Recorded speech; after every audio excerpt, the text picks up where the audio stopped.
नहीं कोई बयान ही नहीं कर सकता कितनी करामत है। कदम ब कदम करामत, सरापा जात आपकी करामत ही करामत। उसूले बरकत के लिए आखिर में थोड़ा सा रखूंगा, मगर काम की बात हजरत अब्दुल्लाह इब्न मुबारक यही है। तो बताना यह है कि जब रिश्ते हलाल खाने वाला शौहर, रिश्ते हलाल खाने वाली बीवी, जब दोनों अपने हक के ज़ौजियत को अदा करते हैं तो जो बेटा लड़का या लड़की पैदा होता है ना, वो लड़का या लड़की कोई आम इंसान नहीं होते, बल्कि दुनिया में अजीम इंसान बन करके निकलते हैं। आज बोले मौलाना बेटा जुआ खेल रहा, जुआरियों के साथ रहता है, शराब पी रहा है, शराब करने पर जा रहा है, मौलाना कैसे सही होगा? तो मौलाना की तावीज लेने से पहले देख लो तुम्हारा रिश्ता जुआरा घर में कैसा आ रहा है। मौलाना की तावीज में अगर इतनी ही ताकत है तो खैर बरकत वाली तावीज मौलाना साहब बना ले, घर में बैठे रहे आराम से, रुपयों का नुसूल होगा। कुछ करना है? कुछ नहीं करना है।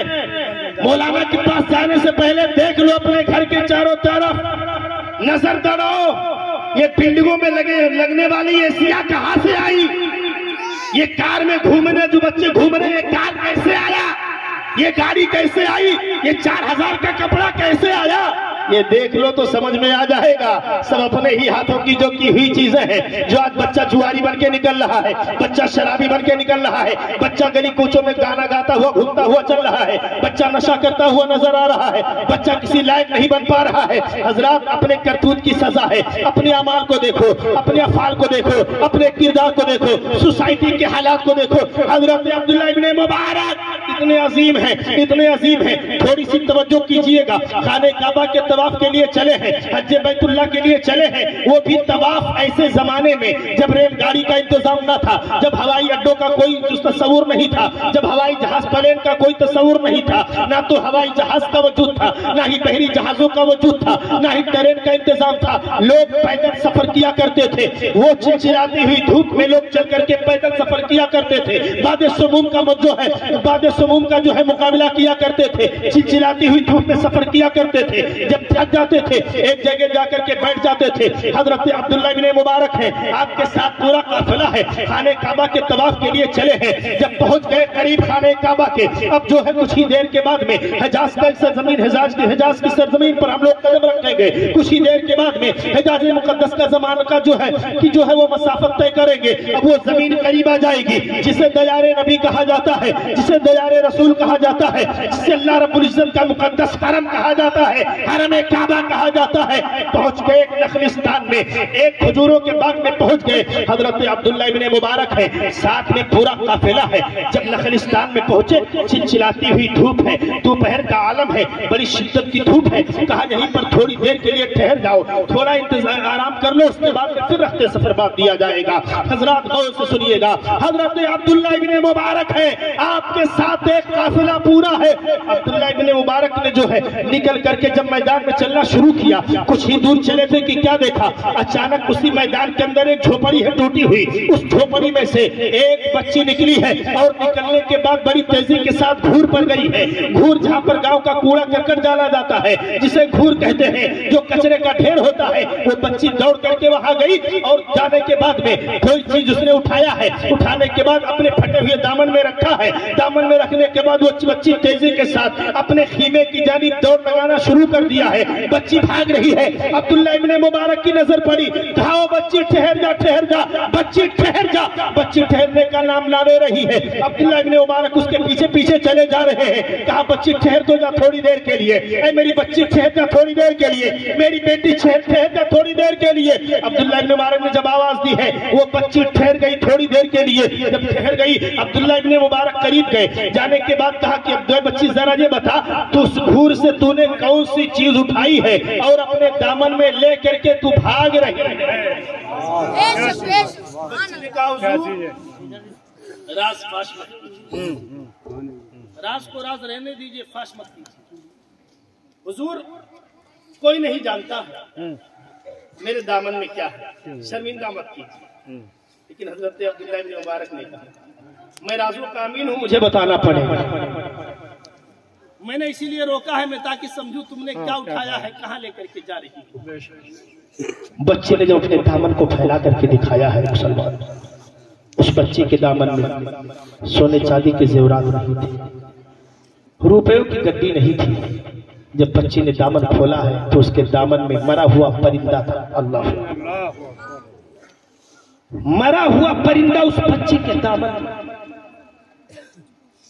अब्दुल्लाह इब्ने मुबारक की आंखों में आंसू आ गए। कहा, बेटी इस परिंदे को क्या करोगी? परिंदा अगर जिंदा होता तो समझ में आती है बात कि शायद उससे तुम खेलने का काम करो, खेलो उसके साथ, लेकिन ये परिंदा तो मरा हुआ है, इससे खेला भी नहीं जा सकता, क्या करोगे? बच्ची का जवाब सुनिएगा। बच्चे ने कहा, हुजूर, खेलता वो है जो आसूदा हो, आसूदा। खेलता वो हो जिसका पेट भरा हुआ हो। जो बच्चा भूखा हो खेल पाएगा, हंस पाएगा, मुस्कुरा पाएगा, उसे तो भूख की पड़ी होगी। गौर से सुनिएगा जुमला। आपके कस्बे में, आपकी आबादी में कितने ऐसे लोग हैं, कितने ऐसे गरीब होते हैं, कितने ऐसी गरीब बेटियां होती हैं जो पैसा ना होने की वजह से कई कई साल तक शादी नहीं उनकी हो पाती, मगर हराम में, फजूल खर्चियों में अपने रुपए रकम को पानियों की तरह ये कौम बहा देती है। ख्याल नहीं होता शादी 10 लाख में भी हो सकती है, 1-2 लाख उसी के एवज में रब की रजा के लिए किसी गरीब बच्ची की शादी पर खर्च कर दो, रब राजी हो जाएगा। अब्दुल्लाह इब्ने मुबारक से बच्चे ने कहा, हुजूर, खेलता हुआ है जो आसूदा हो। मैं आपसे पूछना चाहता हूं कि हिंदुस्तान का मुसलमान क्या आसूदा नहीं? किसी बाप के सामने उसके बेटे का जनाजा रखा हो, वो बाप खेलेगा? किसी बेटे के सामने उसके बाप का जनाजा हो, बेटा खेलेगा? हिंदुस्तान का मुसलमान हमारी इज्जत और अजमत का जनाजा हमारी निगाहों के सामने है, कदम कदम आप देख रहे हो कहां से क्या हो रहा है, कैसा। फिर भी मुसलमान शराब के अड्डों को आबाद कर रहा है, फिर भी मुसलमान मस्जिदों से दूर है, फिर भी ये मुसलमान जुआ और ताश में लगा हुआ है, फिर भी ये मुसलमान खेल तमाशों में लगा हुआ है। क्या आसूदा हो? आसूदा नहीं हो। इस्लाम तेरे चाहने वाले न रहे, जिसका तू चांद था अफसोस वो हाले न रहे। अगर अपनी मिटती हुई हस्ती को बचाना चाहते हो, अगर अपनी कौम की रुयानियत को खत्म करना चाहते हो, अपनी कौम के रोजो इंतका को हासिल करना चाहते हो, अगर इज्जत की जिंदगी गुजारना चाहते हो, अगर आजमत की जिंदगी जीना चाहते हो, अगर दुनिया में सुरखरू बन के रहना चाहते हो, तो कोई और तरीका नहीं है। इस्लाम के दामने करम से वाबस्ता हो जाओ, गौसे आजम के किरदार पर अमल करो। याद रखो मुसलमानों, दुनिया में खोई हुई ताकत और आजमत तुम्हें दोबारा हासिल हो जाएगी। दुनिया की हुकूमतें तुम्हें सलाम करती हुई नजर आएंगी। सुभान अल्लाह, सुभान अल्लाह, जिंदाबाद। अब्दुल्लाह इब्ने मुबारक ने कहा, बेटी दामन फैलाओ, फैलाया तो उसमें एक बड़ा हुआ परिंदा। अब्दुल्लाह इब्ने मुबारक ने कहा, बेटी क्या करोगी?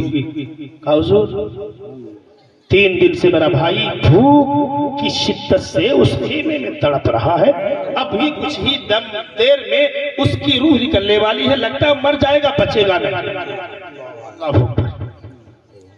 मर जाएगा, बचेगा नहीं।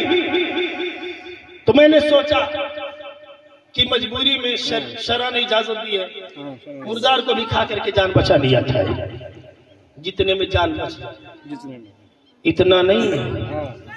अब जो पीने वाला होगा वो तो पूरी पी जाएगा, पूरा बोतल लेगा वो। शरीयत ने इजाजत दी है, पानी ना हो कहीं पर, प्यास शिद्दत की लगी हो, लेकिन शराब हो, उतना ही पी सकते हैं जितने में जान बच जाए। ये फतवा है, फतवा। लेकिन तकवा ये है कि तड़पते रहो मगर हराम के करीब ना जाओ। ये तकवा है, ये तकवा है, तकवा। उसी बहाने पी जाओ पूरी बोतल, ये नहीं। और शरीयत ने इजाजत दी है, मुर्दार खाने के लिए मजबूरी है, इसलिए ले जा रही हूँ। अब्दुल्लाह इब्ने मुबारक की आंखों में आंसू आ गए, पलट पलट गए, कहा, बच्चे ठहर जा, ठहर जा, मरे हुए परिंदे को नीचे गिरा दे। पलट के गए, तमाम काफिले वालों को जमा किया, कहा, ये बताओ, अब यहाँ से यहाँ से खाने कबा बहुत नजदीक है, हरम शरीफ बहुत नजदीक है, नबी का दयार बहुत करीब है, अभी कुछ ही देर के बाद खाने काबा की जियारत होगी। लेकिन एक मसला दरपेश आ गया, ये बताओ अपने पास कितने रुपए हैं? कहा, हुजूर 40,000 दीनार बचे हैं। कहा ये बताओ यहाँ से लौटने में कितना खर्च होगा? कहा 1000 दीनार का खर्च होगा। गौर से सुनिएगा, कहा 1000 दीनार। अब्दुल्लाह इब्ने मुबारक ने कहा 1000 दीनार बचा लो, बकिया 39,000 दीनार इस बच्ची की झोली में डाल दो। बोलिए इस्लाम की तालीम देखिए, इस्लाम का तसव्वुर देखिए, एक गरीब के ताल्लुक से कितना आला मेयार इस्लाम ने पेश किया है, निजाम पेश किया है। 39,000 इस बच्ची की झोली में डाल दो, इसके दामन में डाल दो, 1000 बचा लो, यहीं से वापस लौट चलो। ना हरम शरीफ चलना है, ना काबा शरीफ चलना है, ना मदीना शरीफ चलना है। क्या हुजूर क्यों? अब्दुल्लाह इब्ने मुबारक ने कहा अरे सुन लो मेरे साथियों, सुनो सुनो, परवरदिगार आलम अपने घर का तवाफ नहीं देखता है, रब्बे कायनात अपने बंदों का दिल देखता है, बंदों का दिल देखता है। आए सुनो सुनो साथियों, अब खाने काबा का तवाफ जो है, हज्जे मकबूलियत की सनद हमें खाने काबा के मुकद्दस जो है गिलाफ के साए में नहीं मिलेगी। हमारा तुम्हारा हज जो है परवरदिगार आलम इस बच्ची की झोपड़ी के साए में कबूल फरमाए। नारे तकबीर, नारे रिसालत, नारे हैदरी, फैज़ान औलिया इकराम, उलमाए अहले सुन्नत, उलमाए अहले सुन्नत, खतीब अहले सुन्नत, नारे तकबीर, नारे रिसालत, जिंदाबाद जिंदाबाद। या अय्युहल्लज़ीना आमनू तक़ुल्लाह व कूनू मअस सादिक़ीन। ये है अल्लाह वालों का किरदार, यही है अल्लाह के मुकद्दस वलियों की सीरत, यही है। हजरात उर्स मनाने का मतलब ये है कि उनकी जिंदगी को देखिए, उनकी जिंदगी के सुबह शाम का मुताला कीजिए, उनके किरदार से अपने किरदार को मिलाइए। हजरात आज का सुन्नी मुसलमान उर्स मनाने का मतलब ये समझता है कि सजावट कर दी जाए, पिंडाल सजा दिया जाए, उलमा को बुला लिया जाए हजरात, और उस रात में चाय का इंतजाम हो जाए, बिरयानी पक जाए, पेट भर करके खा लिया जाए, साल में एक मरतबा फिर ऐसे उर्स कर लिया करेंगे। याद रखो मुसलमानों, आपका मिजाज ये जरूर हो सकता है, लेकिन ये इस्लामी तरीका नहीं है, औलिया किराम का रास्ता ये नहीं है। औलिया किराम के मुकद्दस वलियों ने अपनी पूरी जिंदगी को खुदा की याद में सर्फ कर दिया, फना कर दिया, तो रब्बे कायनात ने उनको ये मुकाम अता फरमा दिया। आज सारी दुनिया का मुसलमान उन्हें याद करता हुआ नजर आ रहा है। जब तक रब की याद में अपने आप को फना नहीं करोगे, अल्लाह का कोई मुकर्रब बंदा तुम्हें अपने फैज से माला माल नहीं। सुभान अल्लाह, सुभान अल्लाह। बहुत सारे तरीके अपनाए उर्स करने के, ठीक बिला शुबह उर्स करना, उर्स मनाना, साल में एक मरतबा उनकी सीरत को पढ़ना सुनना, उनसे इक्तिसाबे फैज करना बहुत बड़ी सादत की बात है मुसलमान। लेकिन याद रखिए ईमान और तकवा की शान यही है कि हर हर कदम पर अल्लाह और उसके रसूल की रजा को पेश नजर है। कुछ लोगों का हाल ये है, बोले मौलाना गर्मी में तो बहुत नमाजें पढ़ता हूँ, लेकिन ठंडी में ठंडी की वजह से हिम्मत नहीं पड़ती है। अब मैं आपके ज़ौक़ समाज को पुरलुत्फ़ बनाने के लिए थोड़ी सी एक बात यहाँ अर्ज कर दूं। तकरीर हो रही थी, मौलाना साहब तकरीर कर रहे थे, नमाज की फजीलत बयान कर रहे थे, ठीक। तो उन्होंने मौलाना साहब ने कहा भाई ऐसा है, नमाज अगर पढ़ोगे तो तुम्हें दुनियावी फायदा तो मिलेगा ही, साथ ही साथ जिस्मानी फायदा ये होगा कि तुम्हें रूहानी तौर पर पाकीज़गी भी हासिल होगी और तुम्हारा चेहरा जो है पुरनूर हो जाएगा, खिल जाएगा, रोशन। उसी जलसे में एक बेचारा बैठा हुआ था, बिल्कुल काला कलू, ठीक। उसके घर में लड़ाई रोज, उसकी बीवी से रोजाना खटपट लड़ाई, ठीक। अच्छा लड़ाई होती क्यों थी? उसकी वजह ये थी कि बीवी बहुत अच्छी थी, परहेजगार थी, समो सलात की पाबंद थी, लेकिन वो जो शौहर था ना बहुत बड़ा बिगड़ायल था। दिन रात इधर उधर घूमना, ना नमाज ना रोजा ना कुछ भी नहीं, ला खैरा था, ठीक, बिल्कुल बेकार,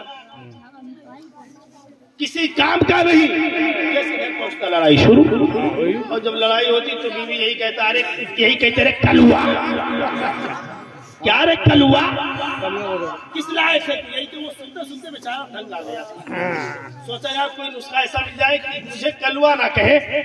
जलसे में गया, मौलाना साहब की जब तकरीर सुना तो कहा जा रहा है मौलाना ने बहुत अच्छी बात बता दी है, अब अगर मैं उस पर अमल करूंगा तो मेरा चेहरा जब पुरनूर हो जाएगा, रोशन हो जाएगा, खिल जाएगा, तो मेरी बीवी कम से कम मुझे कलवा तो नहीं कहेगी। यही सोच करके आयत करके उठा कि अब आज से नमाज नहीं छोड़ूंगा, आज से नमाज नहीं छोड़ूंगा, इसलिए कि चेहरा पुरनूर हो जाएगा, खिल जाएगा। घर गया, घर पहुंचने के बाद अपनी बीवी से कहा, बीवी साहिबा ऐसा है कि आज जब आप फजर की नमाज के लिए उठो तो मुझे भी जगा देना। बोलिए ना कौम के अंदर आज हमारे घरों में अगर ये जज्बा हमारे घर की औरतों में पैदा हो जाए तो घर का बाप, उस घर में रहने वाला बाप, उस घर में रहने वाला भाई, उस घर में रहने वाला शौहर, उस घर में रहने वाला बेटा बेनमाजी नहीं होगा। लेकिन बाप भी पढ़ा है, बीवी भी पढ़ी है, माँ भी पढ़ी है, बहन भी पढ़ी है, बेटा भी पढ़ा है, शौहर भी पढ़ा है, सबके सब फजर की अजान हो रही है, सबके सब सासों पर जाहिर सी बात है जब 12-1 बजे रात तक आदमी वीडियो क्लिप देखेगा, मोबाइल देखेगा, फिल्म देखेगा, इधर उधर की लायानी बातें देखेगा। हमारे कौम का नौजवान जब घर में मौका नहीं पाता तो किसी गली को तलाश करता। गली में देखा कुछ लोग हैं तो गली भी छोड़ा, जाकर के जंगल में पहुंच गया, खेतों में सुनसान जगह चाहिए उसे, बिल्कुल जहाँ पर कोई डिस्टर्ब करने वाला ना हो। मोबाइल निकालने के बाद नेट चालू किया, चालू करने के बाद क्या पता उसमें क्या क्या खोलता है, क्या क्या देखता है, जिंदगी बर्बाद कर रहा है। और जब जवान हो गया, जवान होने के बाद किसी को तो ऐसा प्रॉब्लम होता है कि कई लाख कई हजार रुपए खर्च हो जाते हैं हकीम साहब के पास जाते जाते, डॉक्टर के पास जाते जाते। ये तहजीब कहां से कहां पहुंचा देती है किसी को पता नहीं चलता। हजरात आज का आलम ये है, आज की हालत ये है, आज ऐसा मामला है। तो हर घर का जब ये माहौल अगर हो जाए तो याद रखो घर में रहमत और बरकत की बारिशें होगी, घर में रहमत और अनवार की बारिशें होगी। जब कुरान की तिलावत होगी, जिस घर में नमाजी लोग नमाज पढ़ेंगे। अब लगे हाथों गौसे आजम के चाहने वालों, हुजूर गौसे आजम की महफिल है, गौसे आजम की बारगाह में काट दिया गया, कहा हुजूर एक तावीज दे दीजिए ना, घर में बरकत नहीं है। क्या घर में बरकत नहीं? हुजूर गौसे आजम ने निगाह विलायत उठाई, उठाने के बाद मुशाहिदा फरमा लिया किस गली में घर है, कहाँ पर घर है, कैसा घर है, कैसा चौखट है, कैसा दरवाजा है, कैसी बॉडी है, उसमें कैसा गेट है, क्या है। हुजूर गौसे आजम ने फरमाया कि जा करके अपने घर के दरवाजे पर, मेन दरवाजे पर एक पर्दा लगा, पर्दा लगा दे, पर्दा। अब कुछ बोल तो सकता नहीं इसलिए कि भाई गौसे आजम की बारगाह है, लेकिन दिल में ख्याल आया तो अर्ज किया हुजूर ठीक है, जैसा आप फरमा रहे मैं वैसा ही करूंगा। बाद दिले ना खास्ता टूटे हुए दिल के साथ वापस सोचा था हुजूर कोई बहुत बड़ा तोहरा दे देंगे, इतनी बड़ी तावीज नहीं, इतनी बड़ी तावीज दे देंगे तो मेरे घर में खैर बरकत आती जारी रहेगी, माला माल हो जाऊंगा। लेकिन हुजूर ने कोई तावीज ना दिखा, जाकर के एक पर्दा लगा दिया। ठीक है हजरत फरमाने तो कोई ना कोई बात जरूर होगी, कोई ना कोई हिकमत होगी। गया घर के दरवाजे पर एक पर्दा लगा दिया। प्यारे जब पर्दा लगा दिया, हफ्ता अशरा गुजरा, 15 दिन गुजरा, 20 दिन गुजरा, 1 महीने का अर्सा गुजर गया। अब दौड़ता हुआ हुजूर गौसे आज़म रज़ियल्लाहु ताला अन्हु की बारगाह में आ गया, अशरफियों की थैली लेकर के नजराने के तौर पर। कहा हुजूर ये नजराना है, कहा क्या हुआ? कहा हुजूर जब से आपने कहा पर्दा लगा दो, जब से पर्दा लगाया हूं घर में इतनी बरकत हो रही है, इतनी बरकत हो रही है कि घर का पूरा घर माला माल हो गया। हुजूर लेकिन एक बात बताइए, आपने कोई तावीज नहीं दिया, आपने कोई नक्श नहीं बताया, जरा पर्दा तो हटाइए, राज क्या है? हुजूर गौसे आज़म ने फरमाया कि तुम्हारा घर चूंकि शायराहे आम पर है, आम लोग गुजरते हैं, उधर से नमाज पढ़ने वाला भी गुजरता है, उधर से बेनमाजी भी गुजरता है। तो जब बेनमाजी गुजरता है, अगर कहीं नजर उठा करके तुम्हारे दरवाजे की तरफ देखता है तो तुम्हारे घर से आई हुई बरकत लौट जाती है, तुम्हारे घर की सारी बरकतें खत्म हो जाती है। बेनमाजी की नजर इतनी मनहूस होती है, बेनमाजी इतनी नहुसत वाला होता है, इसलिए कि बरकत लौट जाती है। मैं पूछना चाहता हूँ, ऐ सुन्नी मुसलमानों, गौसे आज़म की नियाज़ तो खाते हो, गौसे आज़म का दामन नहीं छोड़ूंगा नारा तो लगाते हो, लेकिन ये बताओ मस्जिद में जाकर के नमाज कर पढ़ते हो कि नहीं पढ़ते हो? अगर नमाज नहीं पढ़ते हो, पूरी जिंदगी गौसे आज़म की बिरयानी खाते रहो, गौसे आज़म का नारा लगाते रहो, तुम्हारे घर में ना तो खैर बरकत का नुज़ूल होगा, ना ही तुम्हारे घर से परेशानियां दूर। बहुत अच्छा, बहुत सुभान अल्लाह। उस आदमी ने कहा बीवी साहिबा आज मुझे नमाज के लिए जरूर जगाना। कहा ठीक है आज जगा दूंगी।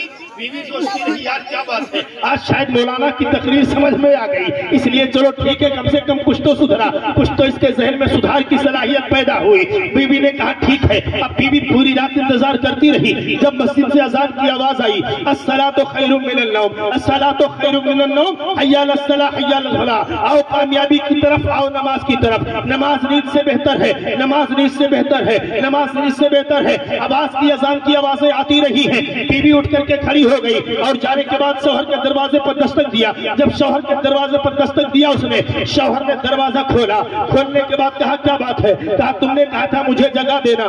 ठंडी का मौसम था, बिल्कुल यही हालत थी ठंडी की। ठंडी की वजह से बिस्तर के अंदर लिपट गया, रजाई ओढ़ करके लेटा हुआ है। बीवी ने कहा उठो वजू करो नमाज पढ़ो। कहा बीवी साहिबा सुनो सुनो, मैंने तुमसे जगाने के लिए जरूर कहा था, लेकिन रात में मौलाना साहब ने एक मसला बयान किया था, अगर वजू न कर सको तो तयम्मुम कर लेना, अगर तयम्मुम से काम चल जाए तो कोई बात नहीं है। बीवी साहिबा मुझे वजू करने की ताकत नहीं है, ठंडी इजाजत नहीं देती है कि मैं वजू करूं। बीवी साहिबा ऐसे एक काम कीजिए कि मेरे सिरहाने ला करके कुछ जो है मिट्टी की ठेकरी रख दीजिए, ठेला रख दीजिए। बीवी साहिबा मैं अभी तयम्मुम करके रजाई के अंदर ही नमाज पढ़ूं। बताइए मक्कारी उसकी, इतनी बड़ी मक्कारी। बीवी ने कहा या अल्लाह हद हो गई, कम से कम आज मैंने इसे जगाया, इसके कहने पर तो कह रहा अंदर ही अंदर। बीवी ने कहा अंदर अंदर कैसे नमाज पढ़ेगा? कहा हजरत ने कहा था अगर खड़े होकर के ना पढ़ सको तो बैठ कर ना पढ़ सको तो सो के पढ़ लेना। भाई शरीयत ने इजाजत दी है, मगर आदमी के अंदर खड़े होने की सलाहियत ना होता, कोई उज़्र माकूल हो, बैठने की सलाहियत ना होता, सो करके इशारे से पढ़ेगा, लेकिन सारी सलाहियत होने के बावजूद अगर पढ़ेगा तो नमाज नहीं होगी। कहा अंदर अंदर बीवी नमाज पढ़ लूंगा। हजरत अब बीवी मिट्टी की ठेकरी रख करके चली जाती है। अब जब कुछ देर के बाद फिर उसकी नींद खुली, कहा अभी वक्त है लाओ नमाज पढ़ लो। उसने अपने हाथ को बढ़ाया, हाथ बढ़ाने के बाद करीब ले गया। अच्छा उसने सुई इत्तेफाक ये देखिए कि जहां पर मिट्टी बीवी ने रख दिया था उसी मिट्टी के बगल में तवा रखा हुआ था जिस पर रोटी बनाई, तवा रखा हुआ था। अब रजाई के अंदर मुंह करके हाथ बढ़ा करके खूब उसी पर चला रहा है। अब मिट्टी समझ रहा है मिट्टी है, लेकिन वो तवे पर हाथ। अब आधी तो वो तो नींद के आलम में है, आधा बेदार है और आधा नींद के आलम में। उसे समझ में नहीं आया, खूब रगड़ा, और जब खूब रगड़ा तो उसके साथ गालक भी खूब आ गया। अंदर ही अंदर हाथ लेकर के खूब तयम्मुम कर रहा। काला तो पहले से था, और काला, काले पर काला। अब उसी में सो करके नमाज पढ़ रहा है। जब सुबह की सफेदी नमूदार हुई उठा, ताप चल करके चेहरा देखो, मौलाना ने कहा था चेहरा नूरानी हो जाएगा। आईने के सामने गया तो खामोश हो गया, शर्मसार हो गया। कहा मौलाना खैरियत रही है तुम्हारी। इमाम साहब ने बहुत गलत रात में हमको इसका बता दिया। अपनी गलती नहीं मानना, इमाम साहब की गलती, गलती इमाम साहब की। अच्छा होता भी ऐसा है कि जिसकी कहीं ना चले वो मस्जिद के इमाम पर चला। घर में कदर ना होना। अच्छा जो साहिब कद्र होते हैं, मुअज़्ज़ज़ होते हैं, वो इमाम की कद्र करते हैं। और जिसकी घर में नहीं चलती है वो जाकर के सोचता है इमाम के साथ तो चल, इमाम के पास चल जाए। दुनिया भर की बात है तेरा साहब। क्या इमाम साहब आपने बहुत गलत बात बता दी? इमाम साहब जो है समझ गए ये इसकी मक्कारी का नतीजा है। इमाम साहब ने कहा तुमने ठंडी का जो है बहाना किया, इसलिए तुम्हारी ये हालत हुई है। मैंने नुस्खा सही बताया है, अगर उस नुस्खे पर अमल करोगे रब्बे कायनात तुम्हारे ईमान को मुनव्वर फरमा देगा, तुम्हारा चेहरा भी पुरनूर हो जाएगा। फजर की नमाज पढ़ो, असर की नमाज पढ़ो। ऐ मुसलमानों, आज जो है गर्मी और ठंडी का बहाना करके मस्जिदों में नहीं जाते हो, याद रखो मैदाने महशर में तुमसे उर्स के बारे में नहीं पूछा जाएगा, फातिहा के बारे में नहीं पूछा जाएगा, तुम्हें ऐसे जो है नारा लगाने के बारे में नहीं पूछा जाएगा। पूछा जाएगा, आका फरमाते हैं सबसे पहले मैदानी महशर में नमाज के बारे में पूछा। सुभान अल्लाह, सुभान अल्लाह। बहुत ये फायदा जिसे तू मेरा समझता है, हजार सैदों से देता है आदमी को निजात। हजरात, इसलिए हुजूर गौसे आज़म फरमाते हैं जितने फराइज़ व वाजिबात की जिसने जो है तकमील कर ली है उसकी नफली इबादतें कबूल हो जाती हैं। ये करम है गौसे आज़म का प्यारे कि हम और आप सुन्नी मुसलमान गौसे आज़म के जिक्र की मजलिसें सजा लेते हैं, गौसे आज़म के दिल को बना लेते हैं, गौसे आज़म की मोहब्बत हमारे दिलों में है। एक सामने का मौलाना ये 11वीं शरीफ की 11 ही तारीख को कि गौसे आज़म को याद करते हो। मैंने कहा पूरा महीना याद करो चलेगा, पूरा साल याद करो चलेगा, लेकिन गौसे आज़म इस मुकद्दस तारीख में अपने दरवाजे से गरीबों मिस्कीनों को लंगर बना करके खिलाया करते थे। ये 11 की तारीख थी, ये 11 की शब है, कल 11 का दिन है। ऐ मुसलमानों, उसी अजीम सुन्नत गौसे आज़म को अदा करने के लिए पूरी दुनिया का मुसलमान आज की मुकद्दस तारीख में ताकत के मुताबिक बिरयानी बनाता है, महफिल सजाता है, सारे महल्ले वालों में गौसे आज़म की नियाज को बांटता है। बहुत एक बात थोड़ी सी और वाज़ेह कर दूं, आज बहुत चल रहा है, बहुत सारे लोग बोलते मौलाना, गौर से सुनिएगा मौलाना, ये मसलक अहले सुन्नत तो समझ में आया, ये 5वां मसलक वाला, ये भी कहते हैं, आप यहाँ भी कहते होंगे, यहाँ गा रहे हैं। हम बदायूं शरीफ सैदपुर गए, बहुत मशहूर जगह है, प्रोग्राम में वहाँ भी एक साहब ने सवाल, तो आजकल लोग सवाल करते हैं, ना समझ में आए तो ये बात तो करना भी चाहिए, जो बात समझ में ना उसे पूछना भी चाहिए, करना भी चाहिए।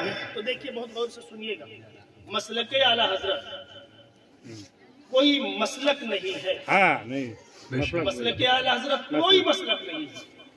मसलक आला हजरत इजमाली तौर पर ये समझ लीजिए कि एक इम्तियाजी लफ्ज है, इम्तियाजी जुमला है, सिर्फ और सिर्फ फर्क करने के लिए, इम्तियाज पैदा करने के लिए।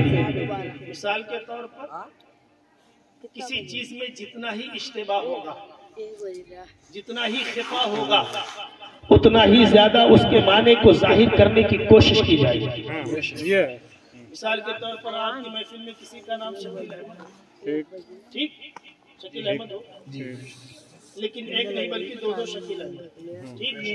मैं कहूँ शकील भाई जरा इधर आ जाइए, दोनों खड़े हो जाएंगे, भाई नाम उसका भी शकील, दोनों खड़े हो जाए, ठीक। अब जब दोनों खड़े हो गए तो मैंने कहा ऐसा है, आप दोनों खड़े तो हो गए, लेकिन हमें वो शकील चाहिए जो शकील साहब जिला बरेली के रहने वाले हों। इत्तेफाक से दोनों बरेली के ठहरे हैं, दोनों बरेली के ठहर गए, शहर बरेली के रहने वाले।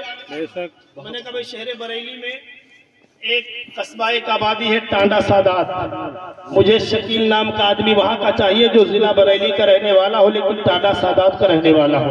इत्तेफाक से दोनों टांडा सादात के निकले, देख रहे हैं, अभी भी इश्तिबाह है। इश्तिबाह दूर करने के लिए बार बार इम्तियाजी लफ्ज बताया जा रहा है। मैंने कहा टाटा सादात में शकील नाम जिनका है, मुझे वही शकील चाहिए जिनका घर दादा मियाँ हुजूर के महल्ले में है। इत्तेफाक से दोनों उसी महल्ले के थे, इत्तेफाक से दोनों उसी महल्ले के थे।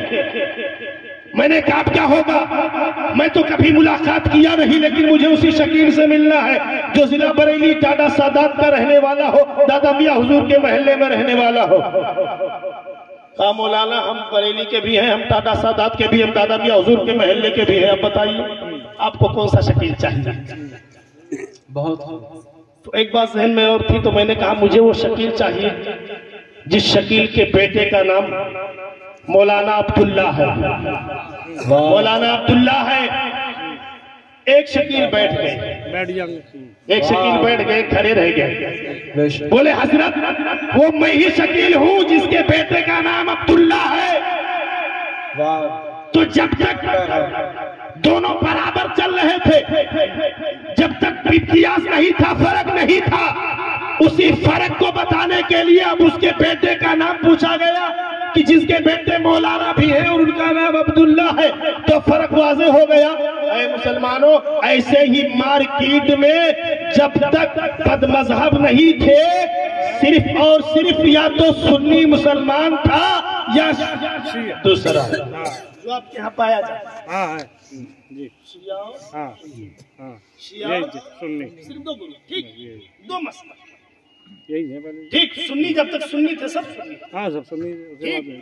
लेकिन अब इन अय्याम में, इस दौर में एक सुन्नी वो भी है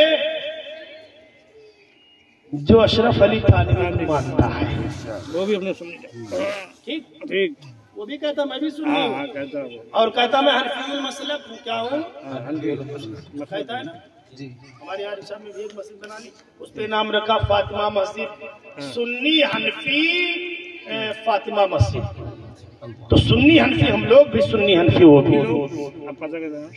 अब पता कैसे लगे, पता कैसे लगे कि वो पदाकीदा है या खुशअकीदा है?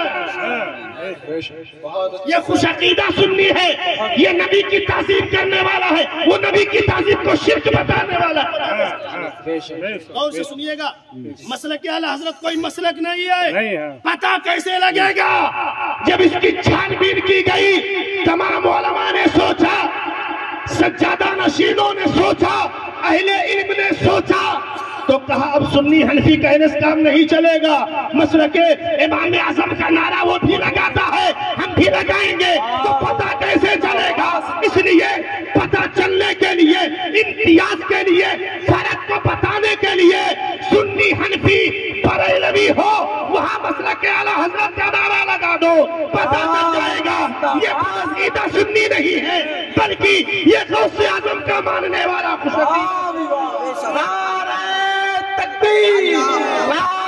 रिसालत, नारे हैदरी, फैज़ाने औलिया इकराम, मसलके आला हजरत, नारे तकबीर, नारे रिसालत, जिंदाबाद जिंदाबाद। बहुत खूब, बहुत अच्छा। मसलके आला हजरत कोई मसलक नहीं है। जलसे में मसलके आला हजरत का जब नारा लग जाता तो समझ में आ जाता है ये आला हजरत के बताई हुई तालीमात पर चल रहा है, और जो आला हजरत ने अकीदा बताया है इस पुरफतन दौर में गुजरे हुए, ये बिल्कुल आला हजरत के सच्चे अकीदे पर अमल कर रहा है जो उन्होंने बताया। ये और कोई नई बात नहीं है, ना नया मसलक है, मसलक ही नहीं है। मसलक अबू हनीफा ही तो मसलक रज़ा है, उस पर चलते रहेंगे, उस पर साबित कदम रहेंगे। हम हैं मदीने। बहुत अच्छा, बहुत है ना। ऐसे लोगों को बुके बहुत सारे तराजात होते हैं, ऐसे लोग उसी में लगे रहे। अच्छा, अब अपना आदमी ना समझ जाए तो समझ जाएगा, लेकिन वो लोग बराबर। तो जो आला हजरत से बुग़्ज़ रखे, नाज रखे, जो आला हजरत की शख्सियत पर एतराज करे, समझ जाओ वो गड़बड़ है, सलाह कुल्ली है, गड़बड़ है। उसका अकीदा कहीं बैठ रहा है, वो बैठ रहा अकीदा खराब कर लेगा सुन्नी मुसलमानों। अच्छा, मच्छर भी इस दौर में बहुत लग रहे हैं, है कि नहीं?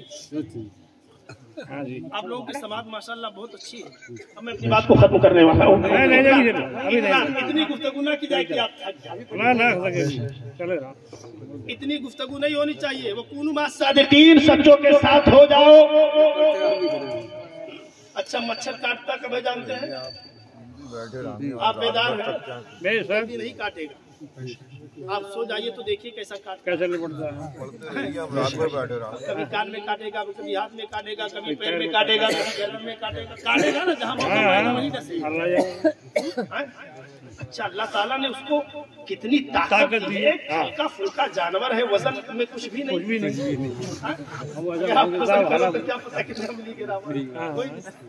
कितना हल्का फुल्का जानवर है, मगर रब की शान कुदरत देखिए। रब ने उसको ये ताकत दी है। वो जो सुई चुभोता है ना, उसमें इतनी ताकत है कि जींस वाले पैंट के ऊपर से बाहर कर देता घुसा देता है। बताइए, देखने में बहुत हल्का फुल्का जानवर, एक छोटी सी मखलूक, मगर रब की कुदरत देखिए। सुभान अल्लाह। अब जब आपको देखा गाफिल, ना तो मच्छरदानी में आप सोए, बिल्कुल आप सोए हैं, आपके पास कोई चीज ऐसी नहीं जिससे आप मच्छर को भगा सको। अब सोते हुए कभी इधर काटता, कभी काटता, इधर काटा तो इधर से दिया, उधर काटा तो उधर से दिया, इधर काटा तो इधर से दिया, अपने हाथ से अपना इस्तेमाल कर रहे हैं।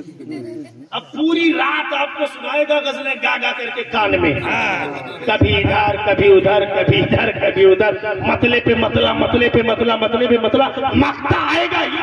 अच्छा यही है, का भी हो गया, कुशोरा का भी यही हाल हो गया है। अगर माइक मिल जाए ना तो चाहे इमाम साहब बैठे हो, अल्लामा साहब बैठे हो, तकरीर के लिए आवाम को कुछ सुनना है, समझना है, उसकी परवाह नहीं है, बस गलेबाजी चल रही है, गा रहे हैं गलेबाजी चल रही है।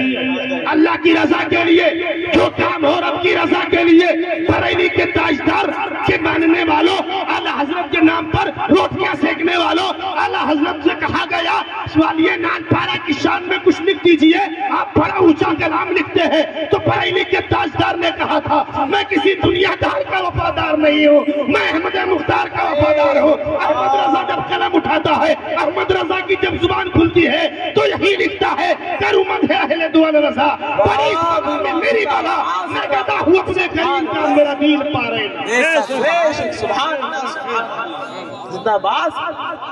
सही बात। आजकल के कुछ शोराना जब देखा पीर साहब आ गए तो पीरे साहब पर चालू हो गया। अच्छा पीर साहब भी उछल रहे हैं, पीर साहब भी उछल रहे हैं कि बड़ा अच्छा हो रहा है। कॉन्फ्रेंस है नबी की अजमत की, कॉन्फ्रेंस है नबी की सीरत, कॉन्फ्रेंस है गौसे आजम की सीरत की। अब गौसे आजम को छोड़ दिया, रसूल कायनात को छोड़ दिया, ख्वाजा अजमेरी को छोड़ के पीर साहब के चक्कर में लग गए। सोचा कि पीर साहब के मुरीदीन ज्यादा है, जितने पीर की तारीफ करूंगा, जितने पीर की शान में नज्म कहूंगा, उतने नोट मेरे पास आएगा। मेरा बात सही है कि नहीं? अच्छा कहिए कोई बात कह भी दे तो बोलेंगे मौलाना बड़े साफ करने चले हो, कौम के अंदर भी सही है। आदमी सही बात सुनने के लिए तैयार नहीं, ठीक है, वही कहेंगे, बोलेंगे मौलाना तुम बहुत अच्छे बन रहे हो, फौरन इतराज करेंगे कि नहीं करेंगे? ये बहुत बड़ी कमी है हमारी कौम के अंदर, हमारे मसलक के अंदर। ठीक, अपने उलमा से करीब हो करके कुछ बातें सुनो, जानो, समझो।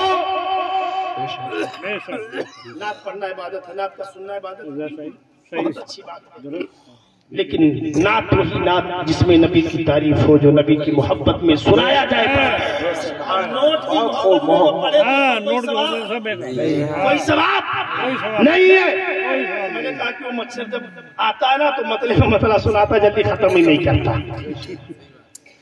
वो मच्छर जो खून चूसता कब डसता है? जब गफलत में देखता है आप कि आदमी गाफिल है, बिल्कुल सोया हुआ है। ऐसे ही प्यारे मुसलमानों, जो ईमान को चूसने वाला जानवर है, ईमान को चूसने वाला, वो भी देखता है कि ये गाफिल है, जब भी वो भी डंक मारता है। बेशक कहोगे मौलाना ये बताओ मच्छरों से बचने के लिए तो बहुत सारी चीजें, मच्छरदानी भी है, मोर्टीन भी है, ऑल आउट भी है, वगैरह वगैरह। मौलाना मच्छर से बचने के लिए इतनी सारी चीजें हैं, लेकिन ये बचाओ, ये ईमान के जो चोर है, ईमान को जो चूसने वाला, इससे कैसे बचा जाए? मैंने कहा इसके लिए रुपया नहीं खर्च होता, इसके लिए रुपए की जरूरत नहीं है।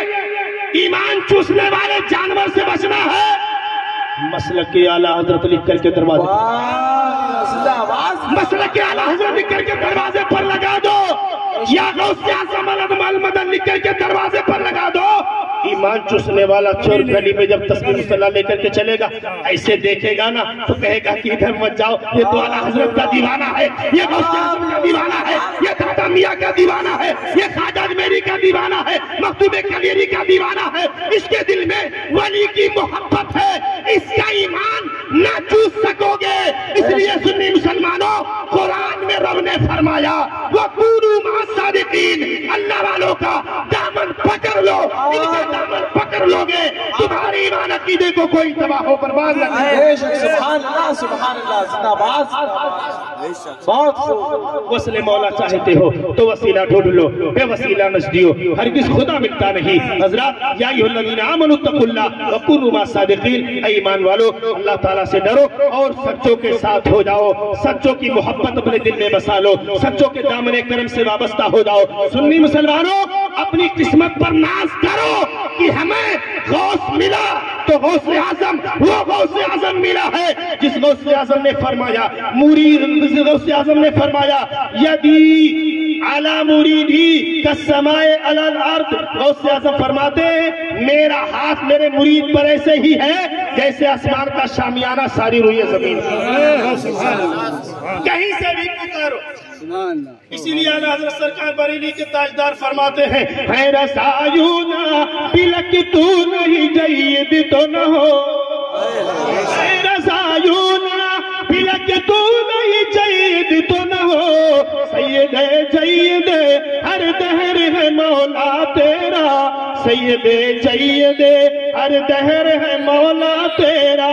या अय्युहल्लज़ीना आमनुत्तकुल्लाह व कूनू मअस-सादिक़ीन, ईमान वालों अल्लाह ताला से डरो और सच्चों के साथ हो जाओ, नमाज की पाबंदी करो, अल्लाह वालों की सीरत पर अमल करो। परवरदिगार आलम हम सबको फैज़ान गौसे आज़म से माला माल फरमाए। ये चंद कलिमात थे जो हमने आपकी समातों के हवाले कर दिए। अल्लाह रब्बुल इज्जत हम सबको गौसे आज़म रज़ियल्लाहु तआला अन्हु के झंडे तले जगह इनायत फरमाए। अस्तग़फिरुल्लाह ली व लकुम व लिस्साइरिल मुमिनीन।